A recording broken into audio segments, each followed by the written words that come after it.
Country is honoring the legacy of Dr. King. Here in the Northland, several are remembering the civil rights leader for his work to promote equality nationwide. Northern News Now's Mitchell Zimmerman joins us live in studio this morning to tell us where and how you can celebrate the life of Martin Luther King Jr.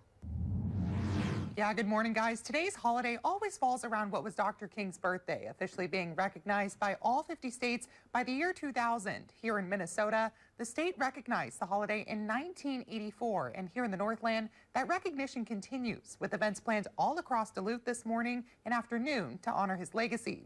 First United Methodist Church in Duluth is holding a breakfast to watch the MLK Day events down in the Twin Cities. Breakfast begins at 7 a.m. with a viewing of a broadcast of the program down in Minneapolis starting at 8 o'clock, including keynote speaker Valerie Jarrett, who served in the Obama administration as an advisor to the former president.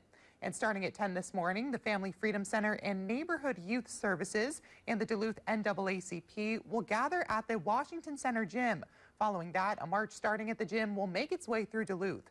Claudia Washington, a former Duluth NAACP leader, will lead. And this afternoon, a rally is planned at the deck to honor Dr. King's message of keep moving forward. The rally in the Deck Symphony Hall starts at noon with a keynote presentation by Anthony Galloway, the pastor of St. Mark African Methodist Episcopal Church, as well as performances from an indigenous drum group and a gospel choir. Now, this year actually marks the 60th anniversary of the March on Washington, which happened on August 28, 1963. That's when King gave his iconic I Have a Dream speech, and there are plans to actually recreate the march at the Lincoln Memorial in D.C. this summer, and we'll have all of these events on our website as well. Perfect. Sounds good. Lots of ways to get involved today. If you have the day off or if you're wanting to get involved in the community, there's lots of options. That's right. Really. All right, Mitchell, thank you very much. We appreciate that.